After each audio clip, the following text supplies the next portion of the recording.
हाँ भाई बच्चों आवाज अब अभी हमने पढ़ाया क्लोरोफॉर्म के भौतिक गुण और क्लोरोफॉर्म के बनाने की प्रयोगशाला विधि। अब आते हैं क्लोरोफॉर्म के रासायनिक और बहुत इंपोर्टेंट रासायनिक गुण है ये, जो आता ही है बोर्ड में, इसमें क्वेश्चन भी बनता है। इसका पहला नंबर है रासायनिक गुण का ऑक्सीकरण। पहला गुण है इसका ऑक्सीकरण। अब दिमाग लगाना है रासायनिक गुण।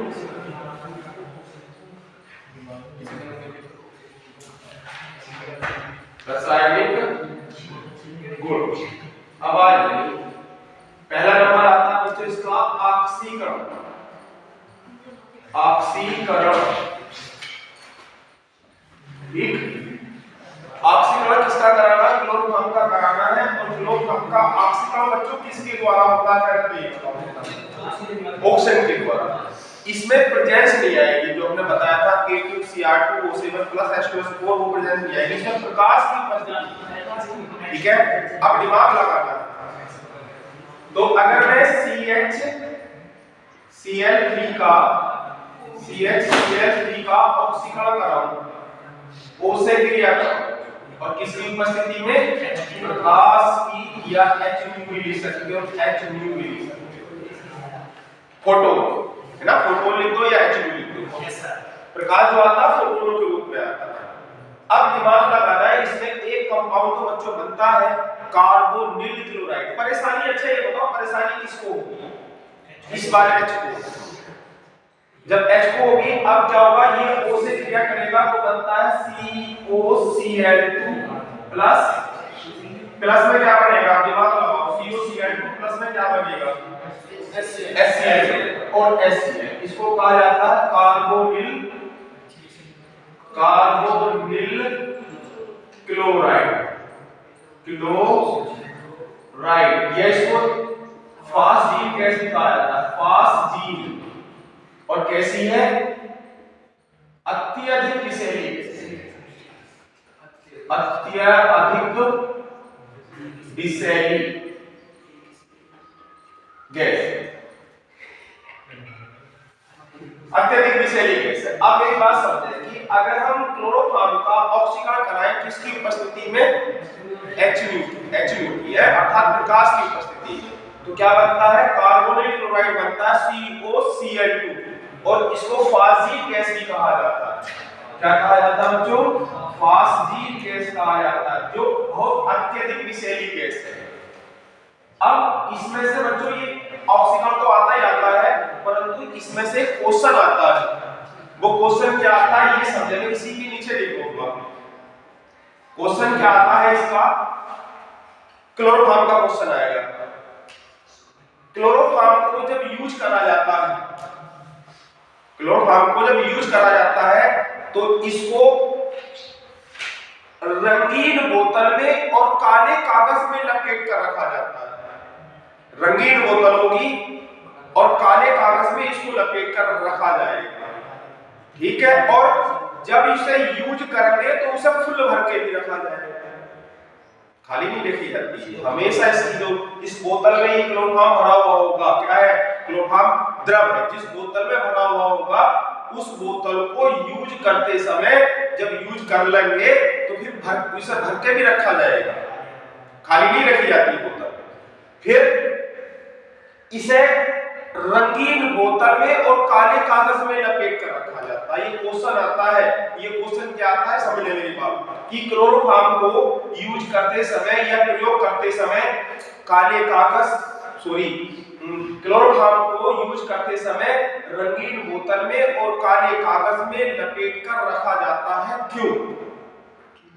ये क्वेश्चन बहुत बोर्ड में आता है कि क्लोरोफॉर्म को रंगीन बोतल में और काले कागज में लपेट कर रखा जाता है, क्यों? ये बात क्या है कि अगर मैं यहाँ पे एक बोतल बनाऊं, दिमाग लगाना है, ये बोतल है मान लिया, या क्यों बोल रहा बराबर सीधा बैठ, ये बोतल ठीक अब इसमें क्या बन गया, हमने क्लोरोफॉर्म बन गया CHCl3। अब इस पर जो है काला कागज लपेटा जाएगा, पूरे पे काले कागज को लपेटा जाएगा। क्यों लपेटा जाएगा? और बोतल कैसी होगी? रंगीन बोतल होगी, रंगहीन नहीं होगी, रंगीन बोतल होगी। क्यों? और यूज करेंगे तो फिर इसे फुल भर के रखेंगे। क्यों? अगर क्या है, क्लोरोफॉर्म ऑक्सीजन से क्रिया करके किसी प्रेजेंस में, प्रकाश की प्रेजेंस में एक अत्यधिक विषैली गैस बना रही है। और क्या बना रही है? फाजिल गैस होती है या कार्बोनिल क्लोराइड होता है। ये इतनी विषैली गैस है कि अगर इस गैस के संपर्क में कोई व्यक्ति आ जाए, अगर इस गैस के संपर्क में कोई व्यक्ति आ जाए तो उस व्यक्ति के शरीर पर मोटे मोटे फकोले पड़ते हैं और व्यक्ति 10 या 15 मिनट बाद ही मर जाता है। इतनी विषैली गैस है। अगर क्लोरोफॉर्म को अगर कहीं फेंक दिया जाए केवल, और फेंक के भाग लो, तो वातावरण में ऑक्सीजन है, और जैसे ही ऑक्सीजन वातावरण में ऑक्सीजन है, क्लोरोफॉर्म को हमने वातावरण में रखा और ऑक्सीजन तो वातावरण में है और प्रकाश भी वातावरण में है, तो केवल क्लोरोफॉर्म को रख के चले जाओ, अपने आप ही रिएक्शन होनी शुरू हो जाएगी और क्या बना देगी? फाजिल गैस बना लेगी। जहां जहां इसकी गैस जाएगी वहां वहां के व्यक्ति मरते चले जाएंगे सारे। तो अब यूज करना कितना कठिन है इसे। अगर किसी वजह से प्रकाश इसके संपर्क में आ गया तो फाजिल गैस बनाएगा और फिर वायु और मिल जाए इसके साथ। और वायु क्या होगा? अगर मैं इस बोतल को खाली कर दूं इतना, तो इतने हिस्से में क्या भरी होगी? वायु भरी होगी। अब जैसे ही इसका हमने, अगर मैं फुल भरी है, मान ले अंदर भरी है फुल, तो वायु नहीं है, तो वायु नहीं है, भले से थोड़ा प्रकाश इसके पास पहुंच गया तो वायु नहीं है, ऑक्सीजन नहीं है, तो क्रिया नहीं करेगा। प्रकाश थोड़ा चल रहा है, इसका कागज हटाते समय या किसी वजह से हमारी असावधानी हो गई तो इसके अंदर वायु आ गई, वायु है, असावधानी होगी तो प्रकाश इसके अंदर। अब रंगीन बोतल क्यों है? क्योंकि अगर बोतल कलरफुल होगी, रंगीन होगी, तो प्रकाश इसके अंदर आने की संभावना कम होगी, और बोतल रंगहीन होगी तो प्रकाश सीधा चला जाएगा। अब क्लोरोफॉर्म को हमने यहाँ पर क्लोरोफॉर्म को रंगीन बोतलों में और काले कागज में फुल भर के रखा जाता है। क्यों? बहुत क्वेश्चन आता है, तो इसका आंसर हो जाएगा क्लोरोफॉर्म प्रकाश की उपस्थिति में ऑक्सीजन से क्रिया करके एक अत्यधिक विषैली गैस बना लेती है, जिसे फाजिल गैस कहते हैं। क्लोरोफॉर्म प्रकाश की उपस्थिति में ऑक्सीजन से क्रिया करके एक अत्यधिक विषैली गैस फाजिल बना देती है, जिसे कार्बोनिल क्लोराइड भी कहते हैं, और या इसको विषैली गैस फाजिल भी कहते हैं। इसलिए क्लोरोफॉर्म को रंगीन बोतलों में काले कागज में फुल भर के रखा जाता है, काले कागज में लपेटकर फुल भर के रखा जाता है। जैसे ही मान लिया जाए, एक बात को समझ लो, जैसे ही क्लोरोफॉर्म के संपर्क में कौन आएगा? ऑक्सीजन, और कौन आएगा? प्रकाश। वैसे ही क्रिया करके क्या बना लेगा? फाजिल गैस। जब फाजिल कैसी गैस है? अत्यधिक विषैली। तो अब अगर हम इसको रंगीन बोतल में ना रखें और काले कागज में लपेटकर ना रखें और फुल भरकर ना रखें, तो जहां ये यूज हो रही है तो वहां तो फाजिल गैस ऑटोमेटिकली बन जाएगी और वहां के व्यक्ति मर जाएंगे। तो इसलिए इसको यूज करते समय बहुत ज्यादा सावधानी बरतनी पड़ती है। इसलिए इसको काले कागज में लपेटकर रंगीन बोतल में रखा जाता है और फुल भर के रखा जाता है। अगर किसी से लीक हो जाए, जैसे निष्क्रिय, तो भाई कह नहीं सकते लीक हो गई तो व्यक्ति मरेंगे। निष्क्रिय मस्टर्ड गैस आती है, मस्टर्ड गैस से इसे निष्क्रिय करा जाता है। मस्टर्ड गैस होती है, उससे निष्क्रिय करा जाता है इसको। अगर कहीं ऐसी कंडीशन बन जाती है तो गैस तो भैया आज यहाँ है, एक मिनट बाद वहां पहुंच जाएगी। गैस का कोई हिसाब भाई है, जहां जहां आगे चली जाएगी वहां की व्यक्ति मरते चले जाएंगे। तो इसको कंट्रोल करने के लिए मस्टर्ड गैस छोड़ी जाएगी, जिसके कारण ये क्लोरोफॉर्म क्या हो जाएगा? ये जो कार्बोनिक फाजिल गैस है वो निष्क्रिय हो जाएगी। ऐसा है बात। तो इसके क्वेश्चन लिखे और बात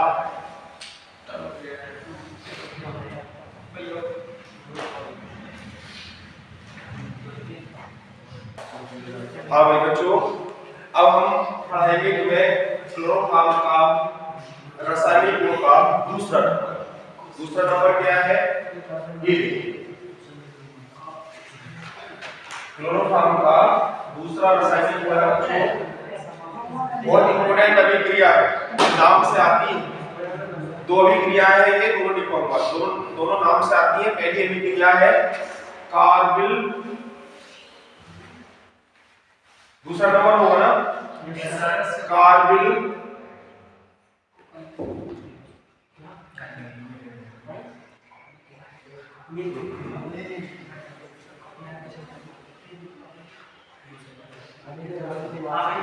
कार्बिल एमीन अभिक्रिया।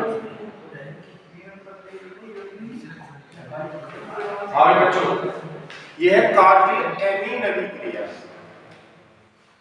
कार्बिल एमीन अभिक्रिया। तो कार्बिल एमीन, अब दिमाग लगाना थोड़ा सा, याद करने का इसकी ट्रिक क्या है ये देखते हैं।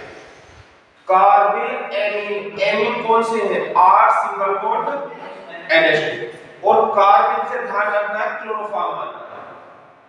अगर नाम से अभिक्रिया आती कार्बिल एमीन, हमें पहले तो इसमें ये पता होना चाहिए कि किस किस अभिक्रिया में कौन कौन से कंपाउंड अभिक्रिया करेंगे। तो नाम में छुपे हुए हैं कार्बिल एमीन, कार्बिल से बना क्लोरोफॉर्म, एमीन तो बताइए R सिंगल बॉन्ड NH2। और एक बात और ध्यान रखो, ज्यादातर अभिक्रिया में NaOH लिया जाएगा।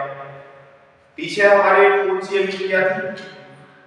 एक अभिक्रिया थी जिसमें हमने NaOH लिया था, या KOH ले सकते हो या NaOH ले सकते हो। इससे पिछली वाली अभिक्रिया जो हमने बनाई है उसमें NaOH लिया था, या KOH ले सकते हो। ध्यान रखना है कार्बिल एमीन, तो कार्बिल में हो गया क्लोरोफॉर्म, एमीन में हो गया R सिंगल बॉन्ड NH2, और क्लोरोफॉर्म आएगा और एमीन आएगा, और साथ साथ में ज्यादातर अभिक्रिया में NaOH चल रहा है। पिछली वाली अभिक्रिया हमने करवाई थी उसमें NaOH आया था, तो इसका भी ध्यान रखना है कि नाम वाली अभिक्रिया में लगभग NaOH या KOH ले रहे हैं। तो इसके नाम में छुपे हुए हैं इसके compound carbyl, chloroform, amine, RNH2, और किससे अभिक्रिया हो जाएगी? NaOH से या KOH से। अब दिमाग लगाना अभिक्रिया बनेगी क्या ये देखना है। तो मैं पहले क्या ले लेता हूं बच्चों, क्लोरोफॉर्म ले लूं या एमीन ले लूं? R single bond NH2 plus chloroform ले CHCl3 प्लस KOH। अब दिमाग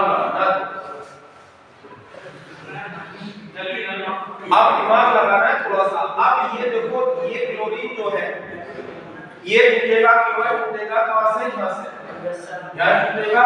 अब इसमें प्लस चार्ज होगा K पर, अब माइनस किसके पास होगा? दिमाग में Cl, और Cl के हैं कितने? 3, तो 3 आएंगे, 3 से हमने तो 3KCl तो निकला है ना, तो 3KCl आ गया, 3H2 प्लस। अब दिमाग लगाना है, अब मेरी बात सुनो, इसका हाइड्रोजन भगा देगा, जब यहां से टूटेगा ये Cl अलग चला जाएगा, कार्बन भी अलग हो जाएगा, हाइड्रोजन भी अलग हो जाएगा। अब ये OH आ गया है, अब OH आ गया है, और OH के कितने? 3 है ना, तो अब OH होगा और हाइड्रोजन से क्रिया करेगा, OH होगा तो जल बनाएगा, नहीं बनाएगा। तो अब हम इसमें जल भी निकाल सकते हैं, बात की बैलेंस की बात है H2O। अब हमें देखें तो यहां से ये हाइड्रोजन हटा होगा, क्यों? क्योंकि हमने बताया था, 2 वर्ड बताए थे, फ्लोर। या तो विद्युदात्मकता सबसे ज्यादा किसकी होती है? F की, उससे कम किसकी होती है? O की, और उससे कम किसकी होती है? सबसे ज्यादा F की होती है। तो दोस्ती माला और करीब में हाइड्रोजन भागा गया, अब हाइड्रोजन जल बना दिया। अब N बचा और C बचा, तो ये आ जाता है RNCl, alkyl isocyanide, alkyl isocyanide,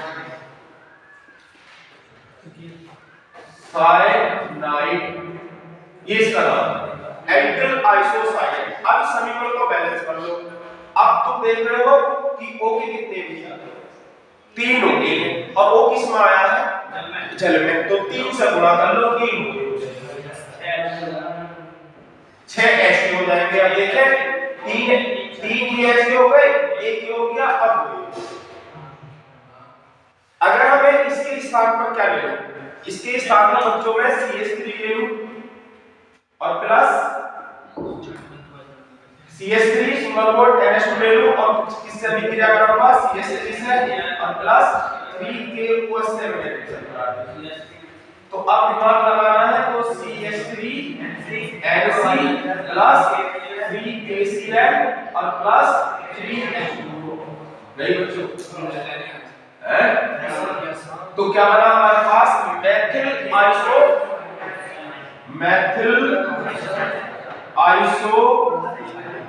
cyanide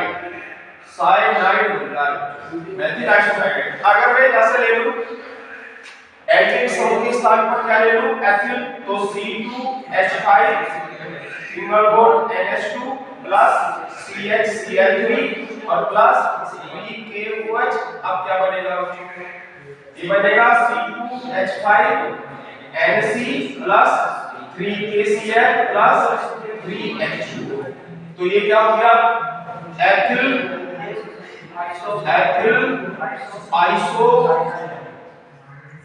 iso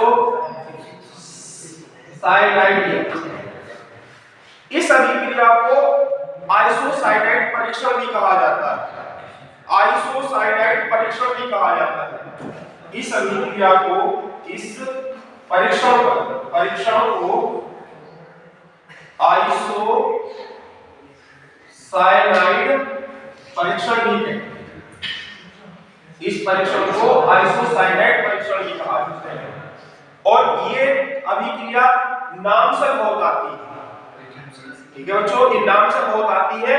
अब इसलिए हमने इस तीनों अभिक्रिया करा दी, नाम से आती तीनों अभिक्रिया इसलिए करवा दी है। जबकि हमारी अभिक्रिया चाहे तो इससे करा देते मैथिल एमीन से या एथिल एमीन से करा देते तो हमारा क्लोरोफॉर्म का क्या बन जाता, रासायनिक गुण बन जाता। परंतु ये नाम से आ रही है तो हमने एल्किल एमीन भी लिया, जो भी होगा एल्किल एमीन भी लिया हमने इसलिए क्योंकि नाम से आती है। आप इसकी थ्योरी देखिए। और कभी-कभी यहां से 1 नंबर का बोर्ड में बहुत विकल्प में क्वेश्चन आ जाता है कि आइसोसाइनाइड निम्नलिखित में से आइसोसाइनाइड परीक्षण कहलाता है। निम्नलिखित अभिक्रियाओं में आइसोसाइनाइड परीक्षण कहलाता है। कौन सा वाला, कार्बिल एमीन जो परीक्षण होता है वो आइसोसाइनाइड परीक्षण कहलाता है। और इसमें बनता क्या है, अब एक बात और देखें बच्चों, इसमें एक कंफ्यूजन और आ सकता है। हम NC ना बनाकर CN भी तो बना सकते हैं। हमें इस बात की जानकारी कैसे होगी भी हमारा NC बनेगा या CN बनेगा, तो वह कंफ्यूजन हो सकती है। तो एक बार दिमाग लगाओ थोड़ा सा कि R के साथ ये कौन भागे होते हैं, ये हाइड्रोजन भागे, तो R के साथ N तो पहले से अटैच है, कौन आएगा इसके C आ जाएगा। तो CN होगा या NC होगा, NC होगा नहीं होगा। तो इसमें कंफ्यूजन मत पड़ना क्योंकि अभिक्रिया करते समय कंफ्यूजन बहुत होगा। NC करें या CN करें तो ध्यान रखना N तो R के साथ सिंगल बॉन्ड द्वारा अटैच है, ये नहीं टूटा है। क्यों, क्योंकि इसके पास अल्फा हाइड्रोजन परमाणु, ये हाइड्रोजन निकल जाते हैं, ये हाइड्रोजन अब C इसके पास आएगा तो NC होगा, CN नहीं होगा। तो इसे आइसोसाइनाइड परीक्षण कहा जाता है। इसकी थ्योरी देख रहे हो, थ्योरी पूरी लिख देना। एल्किल एमीन को क्लोरोफॉर्म तथा अल्कोहलिक KOH के साथ गर्म करने पर एल्किल आइसोसाइनाइड प्राप्त होता है। जैसे चाहे तो मैथिल एमीन वाला दे देना एग्जांपल, चाहे एथिल एमीन वाला दे देना। जैसे मैथिल एमीन को क्लोरोफॉर्म तथा अल्कोहलिक KOH के साथ गर्म करने पर मैथिल आइसोसाइनाइड बनता है, या फिर अभिक्रिया हो जाएगी कि एथिल एमीन को क्लोरोफॉर्म तथा अल्कोहलिक KOH के साथ गर्म करने पर एथिल आइसोसाइनाइड प्राप्त होता है। इस परीक्षण को आइसोसाइनाइड परीक्षण भी कहा जाता है। ठीक, अगर दूसरे नंबर की बात करें, चलो एक काम करो, इतना ही रख दो, इसकी अभिक्रिया हम दूसरी देंगे जो आएगी, उसके बाद दूसरा नंबर। ठीक है, तो अब इसकी थ्योरी कर लोगे ना, चलो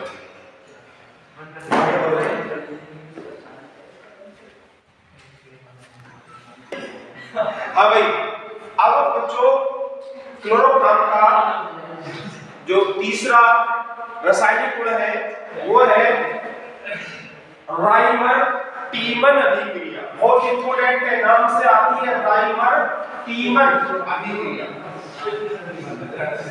क्यों आवाज कर रहे हो भैया? शांत बैठ जाओ और अभिक्रिया देखो ढंग से।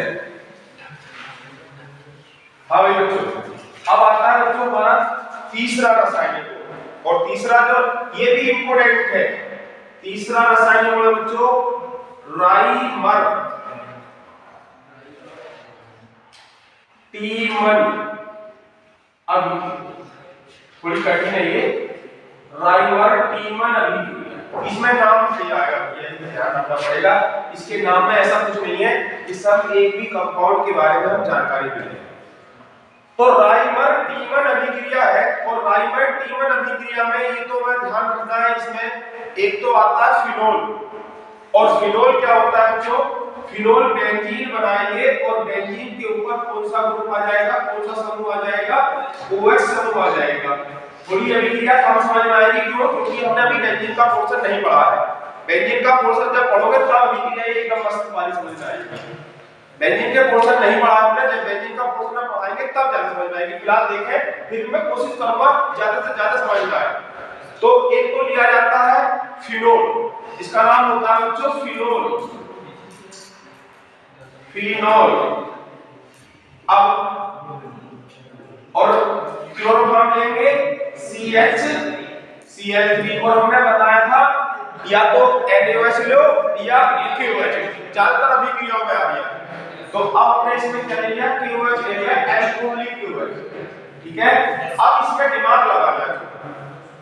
अब दिमाग क्या लगाना बच्चों, ये देखना है अब हमारे पास K और Cl, कितने Cl के? 3 Cl के, और K के फिर कितने कर ले? 3 ही K के कर लो। तो 3 हमने K के कर लिए, और बनेगा हमारा 3 KCl हमारा, ठीक। एक बात और समझे, दिमाग लगाना है बाद में। जब ये यहां से टूटेगा तो OH छूटेगा, और OH को H और मिल जा, और H यहां से मिल जाएगा, नहीं मिल जाएगा। तो हमारे पास यहां से मिल जाएगा, और हमारे पास यहां बन जाएगा H2। बात को बैलेंस करेंगे, इसको अभिक्रिया को प्लस, यहां पर प्लस 3 KCl और प्लस H2, ठीक। अब हमारे पास C बच गया होगा और O बच गया होगा। इससे भी तो क्रिया होगी कुछ ना कुछ, आपस में तय कर लेंगे क्रिया। जब ये वाला कंपाउंड गिर रखा तो इससे क्रिया नहीं होगी क्या? अब हमें दिमाग लगाना है। अब एक बात और समझे, बेंजीन के जितने भी ये 6 कोने हैं, प्रत्येक कोने पर हाइड्रोजन होता है। मैं दिखा देता हूं, यहां पर प्रत्येक कोने पर हाइड्रोजन होता है। दिखाते नहीं है, लेकिन मैं दिखा रहा हूं। दिखा भी सकते हो, ऐसा कोई दिक्कत नहीं है, वैसे दिखा सकते हो। अब ये इससे अटैच होगा, तो इसका हाइड्रोजन इधर से हटा हुआ होगा, इधर पर हाइड्रोजन नहीं होगा, प्रत्येक कोने पर हाइड्रोजन होता है। अब इसमें दिमाग लगाना है। अगर मैं ये वाला ये CHO एक को ले लूं मैं CH, और इसके साथ O ले लूं तो एल्डिहाइड समूह बन जाएगा। इसके साथ अगर मैं H ले लूं, सॉरी O ले लूं, तो एल्डिहाइड समूह बन जाएगा, सिंगल बॉन्ड। तो अब क्या होगा? अब इसमें ये देखना है कि ये वाला जब इसमें ये 3 K है, 3 Cl से अभिक्रिया करी, और मैं H मिला, OH मिला और H मिला। तो अब ये वाला जो, अब जैसे ही यहां पर कोई भी कंपाउंड या अभिकर्मक यहां पर आक्रमण करेगा, पोजीशन होती है, ये ऑर्थो पोजीशन होती है, ये पैरा पोजीशन, सॉरी ये ऑर्थो मेटा पैरा 3 पोजीशन होती है। पढ़ाई जब हम पहले का पोजीशन पढ़ाएंगे तो ये पोजीशन होती है ऑर्थो, ये होती है मेटा, और ये होती है पैरा पोजीशन। तो ये ऑर्थो पोजीशन पर जाकर आक्रमण करेगा कौन सा?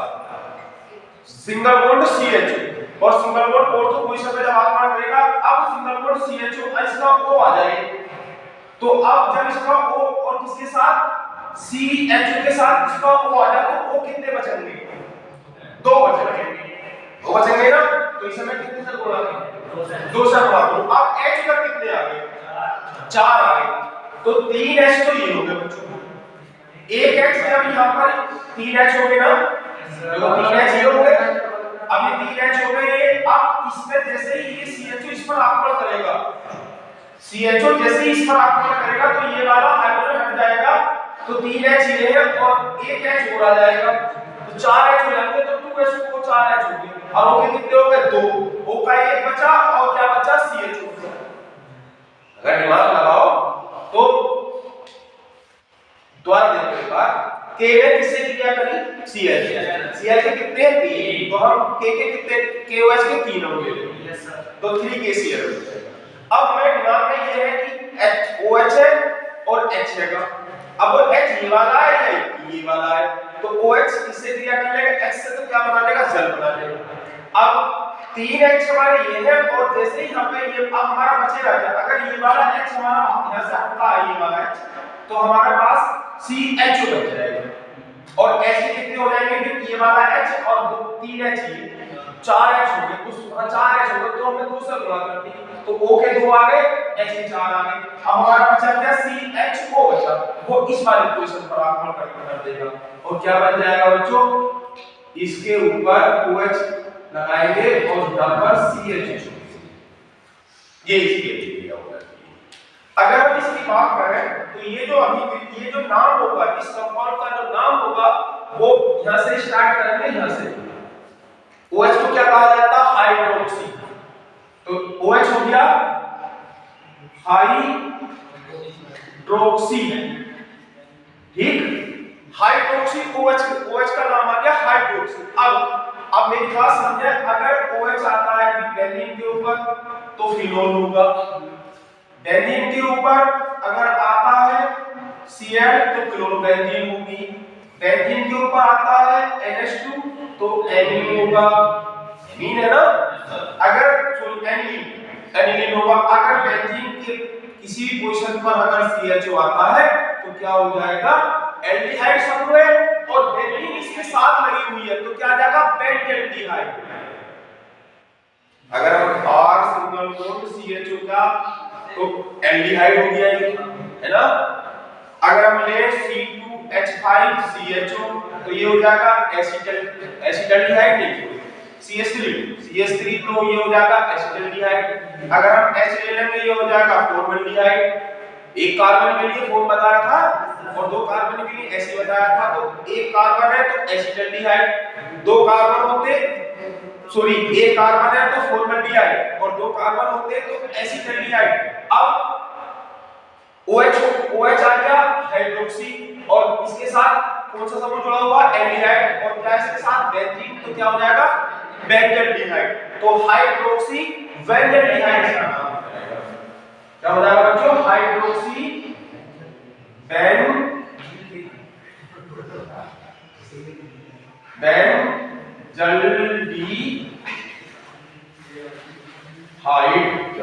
तो इसका नाम हो जाता हाइड्रोक्सी बेंजल्डिहाइड। तो ये अभिक्रिया जो कहलाती है वो राइमंड टीमन अभिक्रिया कहलाती है, और नाम से बहुत आती है बच्चों, बहुत नाम से आती है ये राइमंड टीमन अभिक्रिया। अब थ्योरी देखें, अभिक्रिया समझ में आई?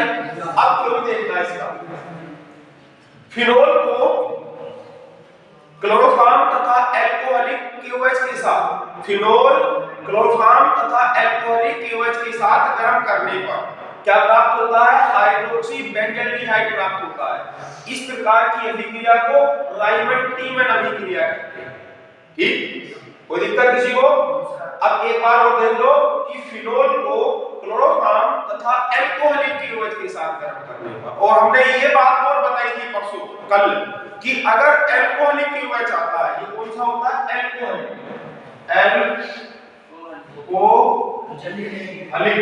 और अल्कोहलिक KOH। तो अल्कोहलिक जब होगा, अल्कोहलिक KOH है, 2 अल्कोहल है, एक अल्कोहलिक KOH है और एक जलीय KOH है। हमने बताया था अगर अल्कोहलिक KOH आ गया है तो जल निकलना है, तो देखो जल निकला है। अब दिमाग लगा सकते हो, अब 3 Cl और 3 K तो 3KCl और अल्कोहलिक KOH है तो जल निकाल दिया। उसके बाद हम दिमाग लगा सकते हैं कि भाई क्या हमारे पास बचा, तो एक कंपाउंड, एक हमें क्रियात्मक समूह मिल गया एल्डिहाइड, तो वो कौन सी पोजीशन पे जोड़ दिया, वो ऑर्थो पोजीशन पर, तो नाम हो गया हाइड्रोक्सी वेंजेल्डिहाइड। समझ में आ गई? तो ध्यान रखना है, तो ये जो अभिक्रिया कहलाती है, इस अभिक्रिया को रायमंड-टीमन अभिक्रिया कहते हैं। अगर हम इसके क्लोरोफॉर्म के चौथे रासायनिक गुण की बात करें, क्लोरीन से अभिक्रिया, इसको अपने आप बताओगे, क्लोरीन से अभिक्रिया, इसको दिमाग लगाकर अपने आप बताओगे इस अभिक्रिया को। तो क्लोरीन की अभिक्रिया किससे कराएंगे बच्चों? क्लोरोफॉर्म से, तो CHCl3 प्लस Cl2। अब और हमने बताया था अगर Cl2 मिल गया तो H2 प्रकाश की उपस्थिति, और क्या है ये प्रतिस्थापी समूह है, किसको किस पर जाकर आक्रमण करेगा, H पर, H को हटाएगा, तो अब Cl के कितने हो जाएंगे, CCl4 हो जाएगा, कार्बन टेट्रा क्लोराइड, और प्लस HCl नहीं निकलेगा। तो बहुत आसान अभिक्रिया है, तो CCl4 प्लस कितने HCl आएंगे बच्चों, एक HCl, उसका नाम होगा, यहां से स्टार्ट करो, कार्बन टेट्रा क्लोराइड, तो कार्बन टेट्रा क्लोराइड। एक नाम और बताओ दूसरा, इसका नाम क्या होगा, टेट्रा